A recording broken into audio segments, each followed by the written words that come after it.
വൈകിട്ട് ഉണ്ണിക്കുട്ടൻ സ്കൂൾ വിട്ട് വന്ന ഉടനെ തന്നെ എന്നോട് സ്കൂളിലെ വിശേഷങ്ങൾ റോഡിൽ നിന്ന് തന്നെ പറയാണ്. ഇന്ന് ഗിഫ്റ്റ് കിട്ടി എന്നതാണ് ഫസ്റ്റ് അവൻ പറയുന്നത്. ഇന്ന് ബർത്ത്ഡേ ആയതുകൊണ്ട് അപ്പുച്ചേട്ടൻ ഗിഫ്റ്റ് തന്നു എന്നാണ് അവൻ പറയുന്നത്. അവൻ കൈ വെച്ചോണ്ടാണ് വരുന്നത് ഗിഫ്റ്റ് എന്നെ കാണിക്കാനായിട്ട്. അപ്പുച്ചേട്ടൻ എന്ന് പറയുന്നത് എൻ്റെ ചേച്ചിയുടെ മകനാണ്. അപ്പോൾ അപ്പുച്ചേട്ടൻ ഗിഫ്റ്റ് തന്നു എന്നാണ് ആദ്യം പറയുന്നത്. അതിനുശേഷം പിന്നെ ടീച്ചേഴ്സ് ബർത്ത്ഡേ വിഷ് ചെയ്തു, കുട്ടികൾക്ക് മുട്ടായി കൊടുത്തു. ഇതൊക്കെ ഇങ്ങനെ ചോദിച്ചു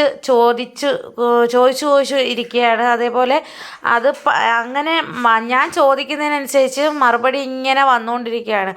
ഒരു കാര്യം ചോദിക്കുമ്പോൾ അതിനനുസരിച്ച് അടുത്ത ഉത്തരങ്ങൾ ഇങ്ങനെ വന്നുകൊണ്ടിരിക്കുകയാണ്. സ്കൂളിലെ വിശേഷങ്ങൾ മാത്രമാണ് ഇന്ന് പറയാനുള്ളത്. ഇന്ന് ബർത്ത്ഡേ ആയതുകൊണ്ട് തന്നെ സ്പെഷ്യലാണല്ലോ. അപ്പോൾ അങ്ങനെ അത് കഴിഞ്ഞ് ഞാൻ നേരെ അവനെ ബാത്റൂമിലേക്ക് വിട്ടു. കുളിച്ചിട്ട് വരാൻ പറഞ്ഞു. ആ സമയം കൊണ്ട് ഞാൻ ചായ ഇട്ടതിന് ശേഷം കപ്പയ്ക്ക ഉണ്ടായിരുന്നു, അത് പഴുത്തതായിരുന്നു. അത് ചെത്തി എടുത്തതിന് ശേഷം ഞങ്ങൾ രണ്ടുപേരും കൂടി ഇരുന്ന് അത് കഴിച്ചു.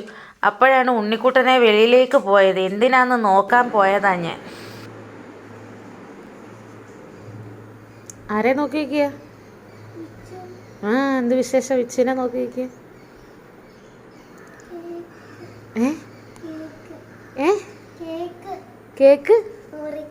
കേക്ക് മുറിക്കാനാണ് വിച്ചിനെ നോക്കിയിരിക്കുകയാണ്.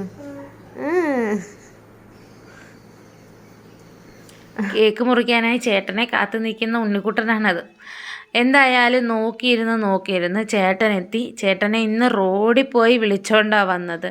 അപ്പോൾ അവനെ വിളിച്ചോണ്ട് വന്നതിന് ശേഷം നേരെ കുളിക്കാനായിട്ട് പറഞ്ഞു വിട്ട് അവൻ കുളിച്ചതിന് ശേഷം വന്ന് കേക്ക് മുറിക്കാൻ നിന്നെ. അപ്പോൾ അവൻ ഉണ്ണിക്കുട്ടൻ്റെ 6ാമത്തെ ബർത്ത്ഡേ ആണെന്ന്. അപ്പോൾ വിഷ് ചെയ്ത എല്ലാവർക്കും ഒരുപാട് നന്ദി. Thank you so much. അതേപോലെ കേക്ക് കട്ട് ചെയ്യുന്നതിന് മുമ്പ് മെഴുകുതിരി അണയ്ക്കാൻ മറന്നുപോയി. അത് ഏറ്റവും ലാസ്റ്റാണ് ഞാൻ അറിയുന്നത്, മെഴുകുതിരി അണയ്ക്കുന്ന കാര്യം. അപ്പോൾ ഇന്നത്തെ വീഡിയോ ഇത്രയേ ഉള്ളൂ. ഇഷ്ടപ്പെട്ടിട്ടുണ്ടെങ്കിൽ ചാനലൊന്ന് സബ്സ്ക്രൈബ് ചെയ്ത് സപ്പോർട്ട് ചെയ്യുക. എൻ്റെ വീഡിയോസ് എല്ലാം കാണുക. ഇനി എല്ലാവരുടെയും പാഴ്സൽ ആക്കി എല്ലാവർക്കും കൊടുക്കാനുള്ളതൊക്കെ കൊടുത്തിട്ട് വരാം. ബായ്.